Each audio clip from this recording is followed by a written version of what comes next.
Okay, so we could see from Jules's background with the balloons there that he's still celebrating a day after his 94th birthday. Just one second, my parents are calling me.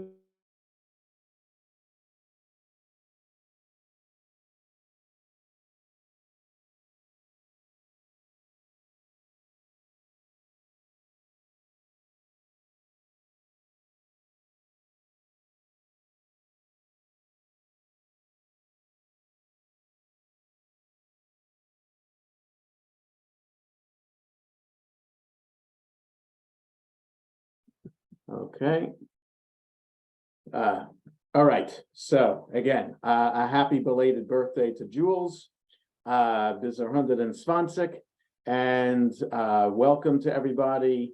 And our portion today is Chayei Sarah, page 127 in the Eitz Chaim, chapter 23 of Genesis. Baruch atah Adonai Eloheinu melech haolam, asher kitshanu b'mitzvotav v'tzivanu la'asok b'divrei Torah. Somebody else is coming in, so let me just say again that we are on Chayei Sarah, Genesis 23, in the Eitz Chaim, page 127. Okay, so let's just start at the very beginning of the portion. I have a couple things on my list that I want to talk about today. We'll see how far we get.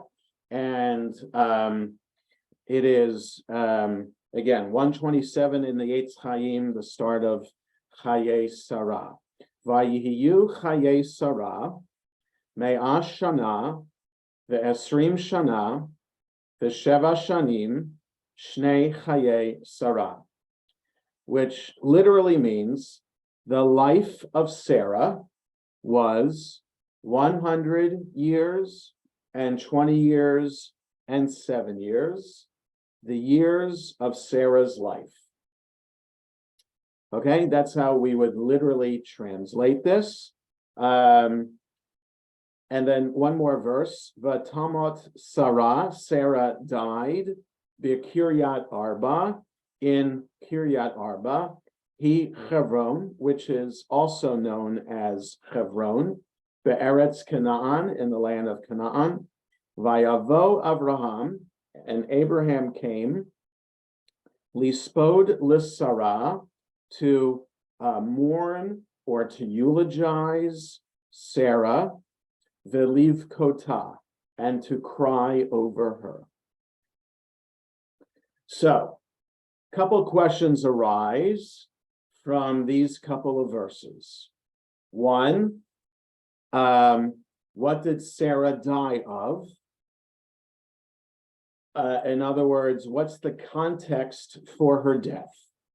We'll see later in the portion, well, we won't, we might not get there, but we'll see that Abraham, we are told before Abraham dies that he is old. So there's some context for Abraham dying. And we might not need the context in that we're told that Sarah is 127 years old, because that's pretty old, right? There's an article in the Washington Post today about the woman, I forget her name, the daughter of sharecroppers, 113 years old, they think she died, right? She is the woman who danced with President Obama and Mrs. Obama in the White House several years ago when she was honored. So 127 we think is old in today's world, but in Genesis, 127 is young. So when compared to Methuselah and Adam, who were in their 900s when they died. Okay, so we need a little bit of context, which is not here. And the other thing in verse 2 is right? We're told Sarah dies in Kiryat Arba, which is Hebron, in the land of Canaan, and Abraham came to mourn for her and to cry for her. Where is he coming from? Like, in other words, isn't he with her when she died? Why do we have the phrase Abraham came? Right? It's not in the English. The English leaves it out. Sarah died in Kiryat Arba, now Hebron, in the land of Canaan, and Abraham proceeded to mourn for Sarah and to bewail her. So the English leaves out the problematic Hebrew. Now, we could translate Vayavo Avraham as Abraham proceeded to do this, but the literal translation means that Abraham arrived or came, like he was someplace else. Okay, so that's problematic too. The commentary doesn't explain anything about that. Okay, and just leaves it that if you're reading in the Hebrew and understand the Hebrew with a question in your head. Okay, and also the context for Sarah's death that the commentary has. And before we get to the commentary, we always have to, as we've been doing with the Torah class, and as I've said over the weeks and over the years, we always have to put the beginning of the portion in context. And even though our portion begins at the beginning of a chapter, we still need to have this in context. Okay? So let's look at the end of the portion Vayera to understand a little bit what the context is. Okay? So if we can turn back to page 121, which is Genesis 22, beginning with verse 15. So this finds us at the end of the incident of Abraham and Isaac on Mount Moriah. Okay, remember that whole episode is called the Akedah, which means the binding. So it is the binding of Isaac on Mount Moriah, and the angel stopping Abraham's hand with the knife in it from coming down on Isaac's throat right at the last second. Right. So that's and then Abraham turns, sees a ram stuck in a bush right there on top of the mountain. So he releases Isaac and sacrifices the ram instead in gratitude for not having to sacrifice his son. Okay, and then that's where we pick up verse 15. The angel of the Lord called to Abraham a second time from heaven and said, "By myself I swear, the Lord declares, because you have done this and have not withheld your son, your favored one, I will bestow my blessing upon you and make your descendants as numerous as the stars of heaven and the sands on the seashore, and your descendants shall seize the gates of their foes. All the nations of the earth shall bless themselves by your descendants, because you have obeyed my command." Abraham then returned to his servants, and they departed together for Beersheba, and Abraham stayed in Beersheba.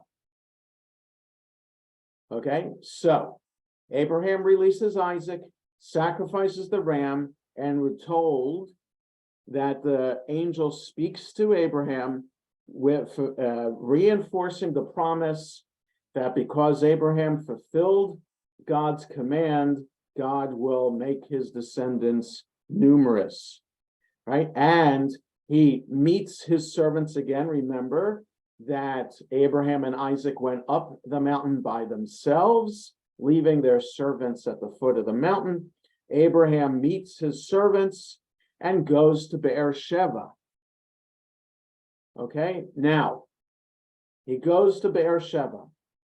Sarah, on page 127, dies in Hebron. Why aren't Abraham and Sarah together? A question that the Torah does not answer. But being careful readers, we see that Sarah is in Hebron, or Kiryat Arba, and Abraham arrives when he hears that she dies. Now we know that he's arriving from Beersheba. Now, if we're in Israel today, there is a road that connects Beersheba and Hebron, one road. And it is a dangerous road today because Hebron is in Palestinian territory, which means you have to go through a checkpoint today in order to get to Hebron. And if you were going to be in Hebron as an Israeli Jew, it would be dangerous to be there.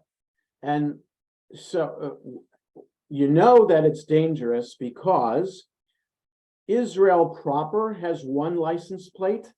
The Palestinian territories have a different license plate for their cars. So you can just tell by looking at a car where it's from. So the Palestinian territory license plate has green on it. The Israeli license plate has yellow on it.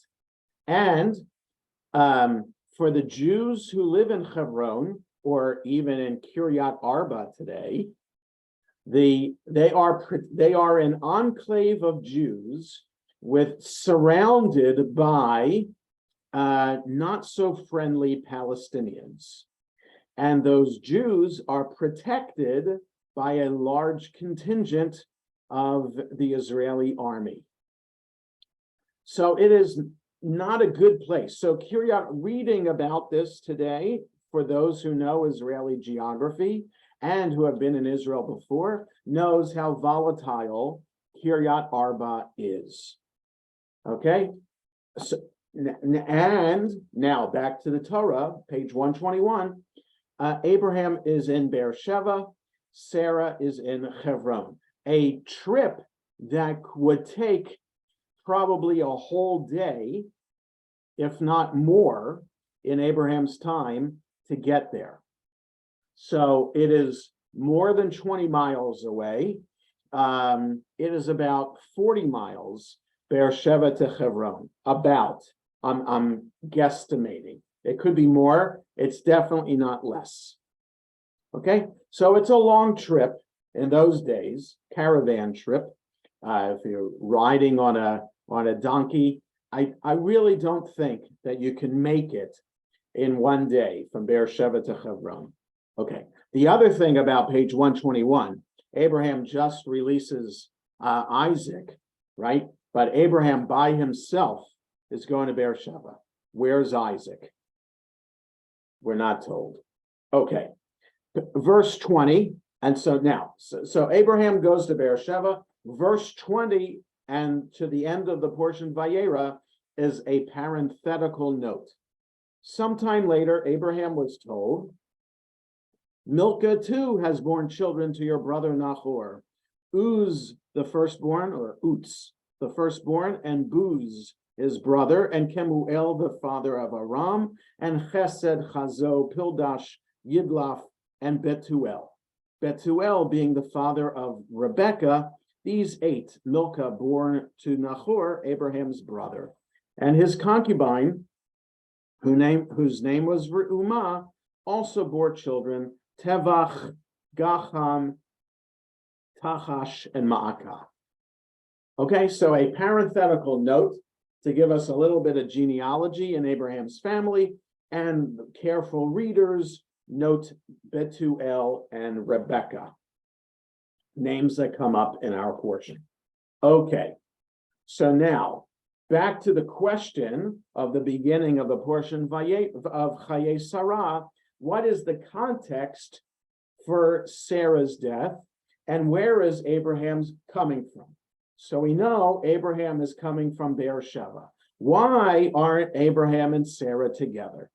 So now let's look below the line for the traditional commentary understanding of the context of Sarah's death. This parsha, so I'm reading below the line in the Eitz Chaim, this parsha marks the transition from one generation to the next. It begins with Sarah's death and concludes with Abraham's. But its major theme is arranging a marriage for Isaac.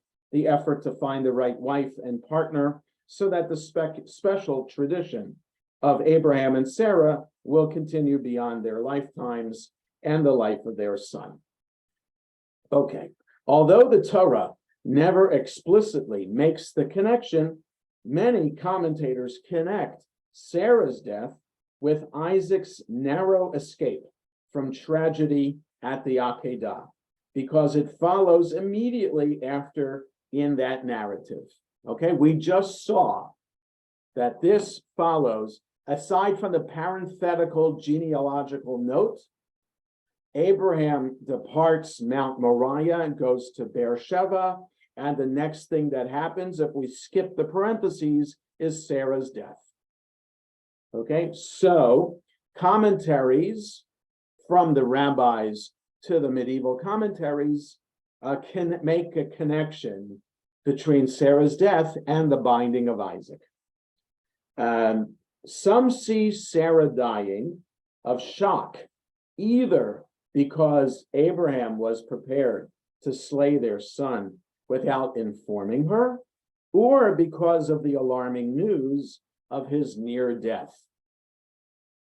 Okay, so either Sarah heard where Abraham and Isaac were going, and she can't withstand that news. Remember, Isaac is a miracle baby, born out of a promise from angels who came to visit Abraham and Sarah at the beginning of the portion Vayera, 5 chapters ago, chapter 18, right? So a year after the angels were there to inform them that Sarah is going to give birth at age 90, the next year she gives birth to Isaac. Okay, and then Abraham at 99. So that's when they're told. So it's a year later. He's 100. She's 91 when Isaac is born. Okay, so in old age, a miracle baby that you've waited your whole life to have, all of a sudden Abraham and Isaac go missing, and somehow Sarah recognizes that it's due to some other command, probably, that Abraham has received from God, and she dies of heartbreak over that. Or she heard that Abraham nearly killed their son on Mount Moriah, and the idea that Abraham would do that to this son, that perhaps his faith overtook his own need for family, right? That faith was more important to him than family, God more important than their beloved son. She, out of anger and disgust, dies because of that. So as the commentary goes on, according to one legend, Sarah is told that Abraham has killed Isaac at God's command. Believing it, she dies on the spot. Okay, so now there's a lengthy midrash about the 3-day journey that Abraham and Isaac take together, about how Satan, right? So based on the book of Job, in which Satan, this angel, a part of God's heavenly court, plays a game with God over the life of Job. So because of that, there are that prompts the rabbis to create a whole series of midrash about Satan, who appears in a variety of instances throughout the life of the patriarchs and matriarchs, to kind of set up obstacles in their way and to prove their faith in God. And the classic example of this is the midrash that the rabbis create about Satan appearing in a variety of forms, not just human forms, but geographic forms, to try to prevent Abraham from fulfilling God's command. So that Satan even takes the form of a river that appears dramatically and out of thin air on their way to Mount Moriah, and Abraham and Isaac somehow manage to swim across the river. And Satan takes on a variety of other forms throughout that 3-day journey, and Abraham dramatically overcomes all of them in order to fulfill the mission. And so these stories, the Satan stories, kind of are similar to other stories that are around in the time of the rabbis, right? Homer's Odyssey is known throughout the Greco-Roman world in the time of the rabbis, right? The Odyssey and that journey that Homer takes is a known story, and the obstacles, right? All the different gods and creatures that Homer has to defeat in order to continue his mission and fulfill his mission is a theme that all peoples in the Greco-Roman world know about. So it's interesting to compare and contrast the Satan stories with the Homer story to understand where the theme came from. So perhaps also as part of that story is that for Sarah doesn't make much of an appearance. It's only Abraham and Isaac, and Sarah's appearance is more of a off to the side, like the consequence of Abraham and Isaac's mission, and the consequence being this deadly consequence that she dies.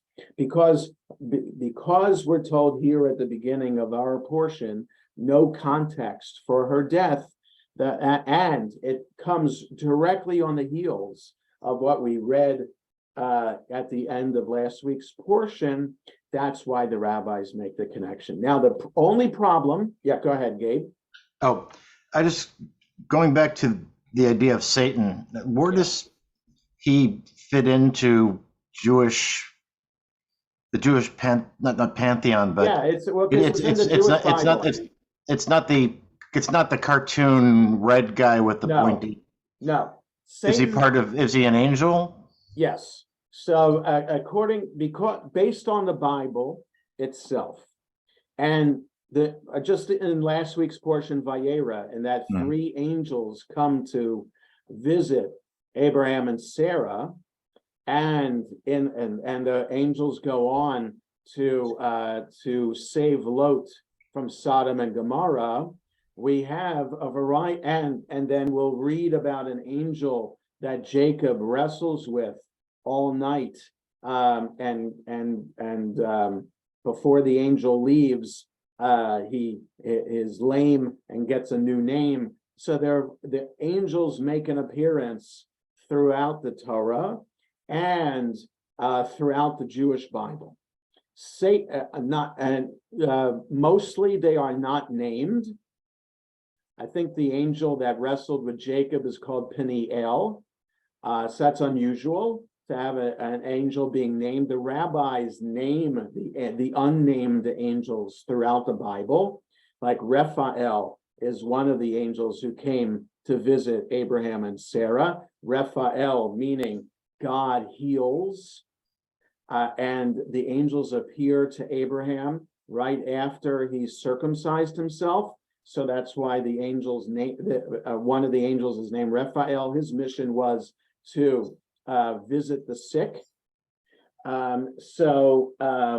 The rabbis give names to the angels, but in the book of Job, another angel is named Satan. Why? What is the translation of Satan? That is unclear.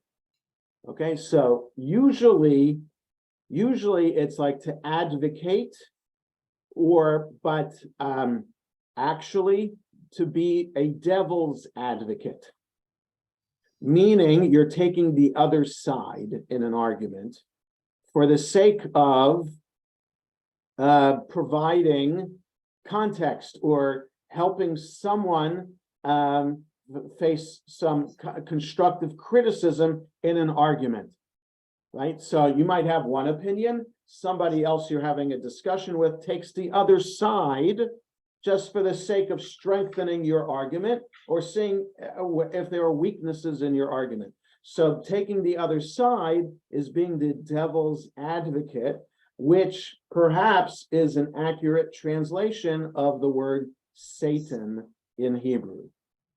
So in the book of Job, that angel is, and the default is to say he, who knows, it could be a she, but that's the role of Satan in the book of Job.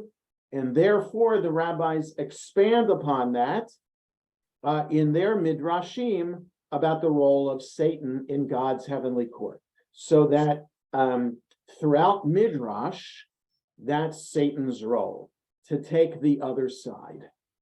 And the book of Job is an example of God letting Satan have Satan's way for a little while.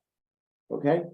It's only in the Christian Bible and later in Christian thought that Satan becomes equivalent with a Christian idea of what the devil is and what the devil looks like, with horns, living down in hell, and dressed in red and a tail, or looking like a dragon with wings, something like that. So does Satan relate to the snake in the Garden of Eden? Interesting question, but no, at least in Jewish thought, it does not. The snake in the Garden of Eden is a one-time thing, and as far as I know, is not the embodiment of Satan.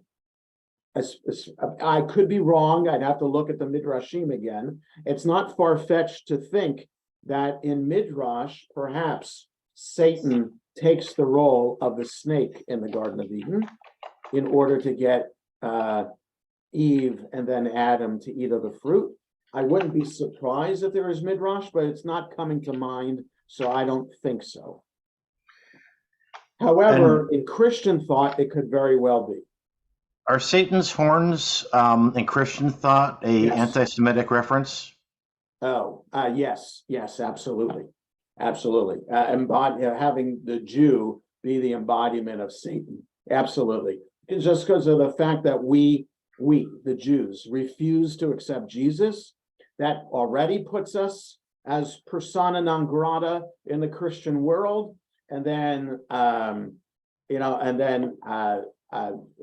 applying other tropes, like it's our fault that society, that people are poor or people are sick, right? The Black Plague throughout the Middle Ages, it's our fault that happened, right? Also, Jews eating Christian blood on Passover, all of that comes out of this because we refuse to accept Jesus as Lord. So, you just look, people go to Notre Dame Cathedral. They will go to Notre Dame Cathedral again when it's restored. Other medieval cathedrals throughout Europe are known for its the sculptures there. And Notre Dame Cathedral is one. The cathedral in Chartres and other cathedrals throughout Europe have the Jew depicted either as a woman blindfolded. I think in Notre Dame, it's a woman blindfolded with the 10 Commandments having fallen out of her hands, smashed on the ground.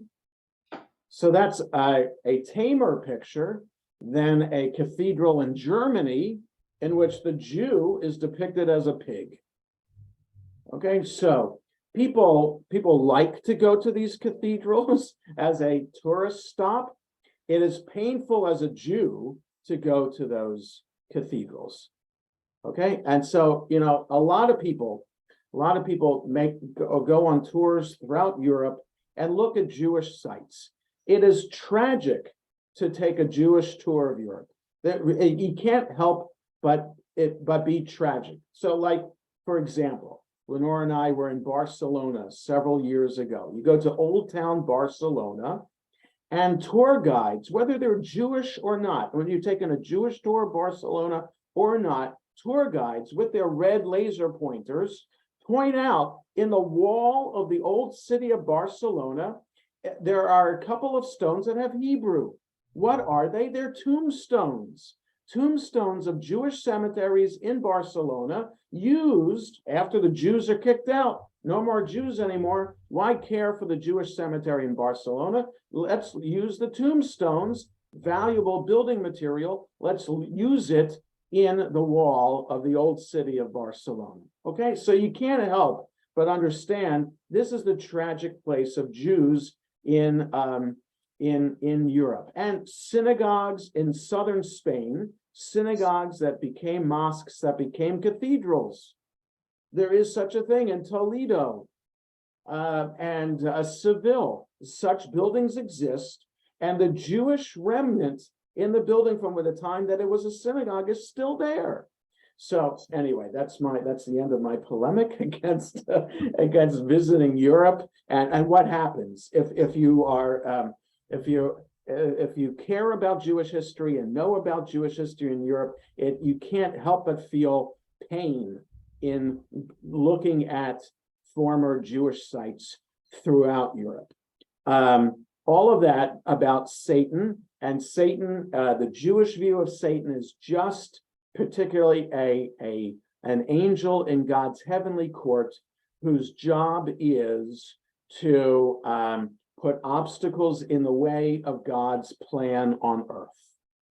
Okay, that's Satan's role, and we can't help because American Jews are part of the so-called Judeo-Christian civilization, that you can't help but be aware of Christian imagery in Western thought, and we can't help but conflate Satan with images of the devil and thinking that the Jewish image of Satan is the Christian image, and it's not.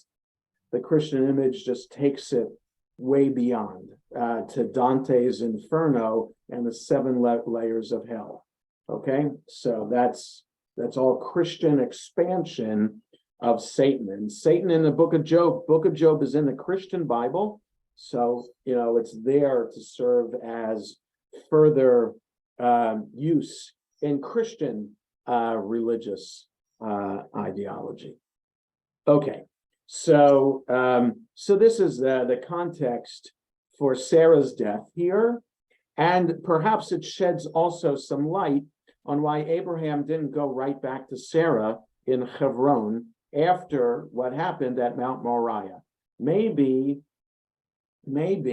Abraham needed some time to get over what happened on Mount Moriah, and perhaps he knew from his relationship with Sarah that Sarah would not be helpful in him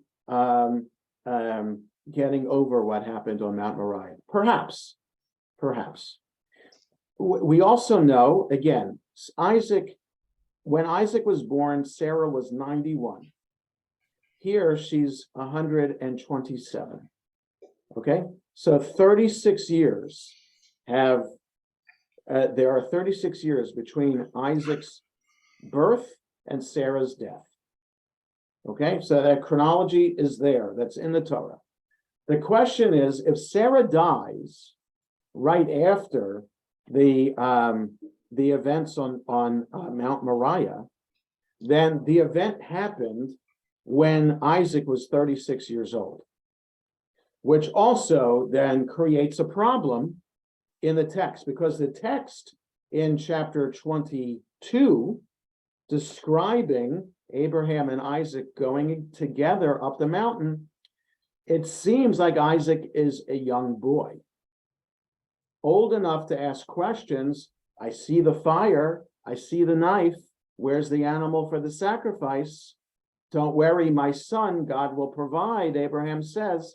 Now, a father can say that about addressing his son as my son, no matter what age the son is.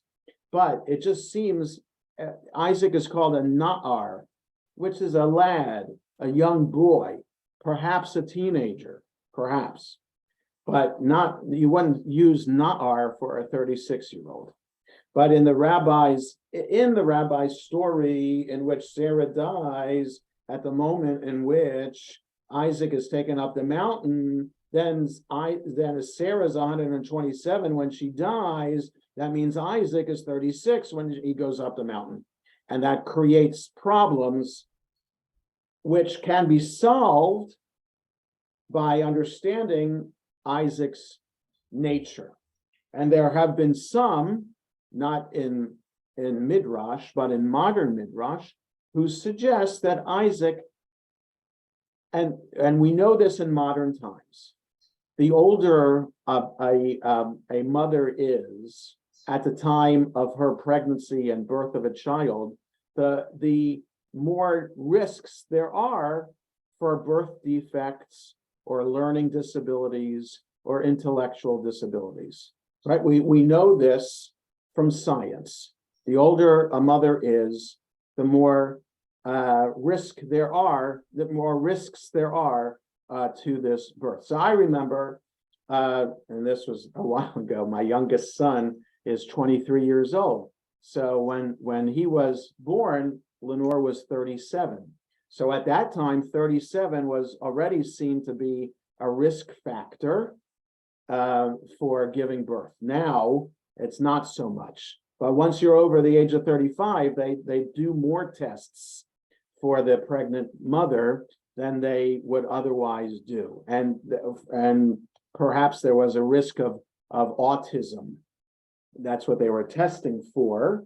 That's what they do with amniocentesis. So if there's a risk for autism, and perhaps Isaac was 36 when he went up the mountain, and Sarah was 91 when he was born, maybe Isaac had autism or some other intellectual disability, which at 36, he would be childlike in his demeanor.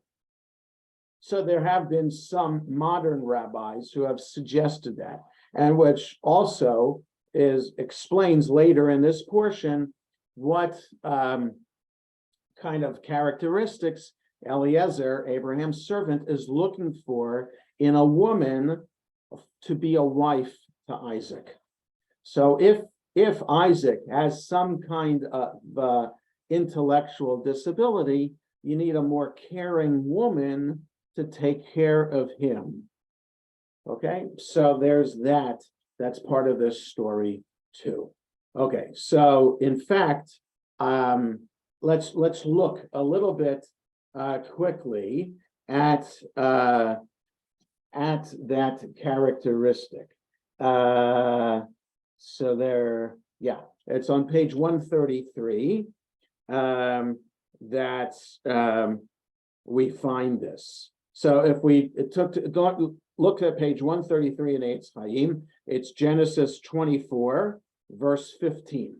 Genesis 24, verse 15, the middle of page 133. So, Vayehihu terem kilala daber v'hine Rivka yotzeit. So Eliezer had just made this prayer in that the first woman who comes out, who offers to water our camels and provide water for me, that'll be the one that clearly will be a woman who's perfect for Isaac. All right, so Eliezer just finished saying that, and then Rivka comes out, and we know who Rivka is, right? I just read that parenthetical geological note reminding us that Rivka is Abraham's niece. His brother Nahor had Bethuel. So Bethuel is his nephew, and then Rivka is his great niece. Okay, so and then we're reminded Asher Yolda li Betuel ben Milka Eshet Nahor Achi Avraham. Right, so Rivka was born to Betuel, son of Milka and Nahor. Milka, the wife of Nahor, who was the brother of Abraham. Right, Betuel is his nephew, and Rivka is his great niece. So Rivka's coming out. V'chada al shichma. Her pitcher, her water pitcher, is on her shoulder. Okay, yeah. Vehana'ara, and the maiden. We don't know how old that is. Again, it's a broad category. Na'ara and na'ar. It could be anything from age 8, let's say, or 6, all the way to 18. Could be na'ar or na'ara. Tovat mar'eh me'od, she's beautiful. Bitula, how do we translate bitula? I like to translate bitula as never married. Okay, now, never married could mean virgin. Betula could mean virgin, but Betula could also technically be never married. Okay, so it's important in understanding a category of women who get married today. And I'll just leave it at that. So she's a Betula, the ish lo yeda'a. So I say this, here we can understand Betula as virgin, because then it's also qualifying it. A man has never known her. Okay, so you could say Betula means never married, and a man has never known her, which means she's a virgin. Okay, knowing her is biblical Torah talk for virgin. Vatered ha'ayana, she came down to the spring. Vatemale kada vata'al, and she filled her pitcher and raised it up, or came up from the spring. Now, there's midrash about this, because you could translate this: her pitcher was filled and was brought up, or her pitcher was filled and she came up, or she filled her pitcher and she came up. Okay, I first translated as she filled her pitcher, but the rabbis in the Midrash like to add to the qualities of Rebecca that we know she's the blessed one because there was a miracle that happened here. She didn't have to do any work at all. All she had to do was put her pitcher down and her pitcher was filled by itself. She didn't have to dredge the pitcher into the water or lower the pitcher by a rope into the water and pull it up herself. She didn't have to use. She was so dainty and special and blessed that it did it itself. Okay, so there's midrash about that. Vayarotz ha'eved likrata. The servant, that's Eliezer, ran to greet her. Now it's not clear that he knows who she is. He just sees this woman bringing water out at the spring. She's the only one. Or maybe he saw that this miracle happened with the water pitcher. Oh, I better run to this woman. Maybe God is giving me a sign. Vayomer, and he said to her, right, based on his prayer that he said, may the woman who offers water to me and my camels, may she be the one. So he says, Hagmi'ini na ma'at mayim mikadech. Please pour me some water from your pitcher. So please pour some water for me from your pitcher. Vatomer, and she said, Shetei Adoni, drink, my Lord. Vatemaher, and she quickly, Vatored Kada, she quickly lowered her pitcher, Al Yada Vatashkehu, from her hand, and gave him to drink. Vatechal lahashkoto, when she concluded providing him with drink, Vatomer, she said, Gam li gemalecha eshav. I'll also draw water for your camels. Right? He didn't ask her to offer a drink for his camels. He only asked her to offer drink for himself. She then said on her own, let me get drink water for your camels. Ad im kilu lishtot. I'll bring enough water for them to drink, right? Not just a little bit, not just one bringing up of water with my pitcher. I'll bring up enough for your camels to drink. Vatemaher, vata'ar kada el hashoket. She quickly did this, emptying her jar into the trough. But taratz od, she ran more el habe'er, to the well, lishov, to draw water. Vatishav lekol gemalav, and she drew enough water for her camels. The rest of the story goes, Eliezer then says, who are you? Oh, you're Rivka. Oh, now he understands the genealogical connection. This was all a sign. But the rabbis say the qualities here of Rebecca, how kind and compassionate she is, not just for this stranger Eliezer, but also on her own, offering for the camels, provides this sense of kindness and compassion that Isaac needed in a woman to take care of him. And if he was 36 years old at the time of the Akedah, of the binding, and had perhaps intellectual disabilities, or let's say he was younger, it was a traumatic experience that happened on Mount Moriah, a near-death experience in which his father nearly killed him. It takes a long time to recover from that. It takes a lot of love and trust in somebody else to be able to recover enough to continue living. So you need a special person, a special woman as a wife, in order to help you recover from that, right? And we have a reference to that in the time we have left. Let's take a look at the end of the portion in which Isaac meets Rebekah for the first time. And that we would find that, right, on page 138, chapter 4, beginning with verse 62. V'yitzchak ba mibo be'er lachai ro'i.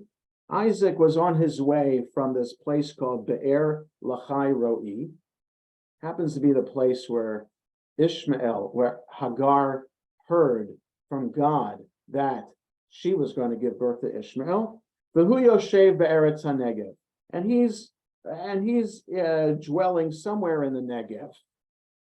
Okay, now so it's interesting. There's a lot of modern thought about Isaac coming from Be'er Lachai Ro'i. Is that where Hagar and Ishmael are living?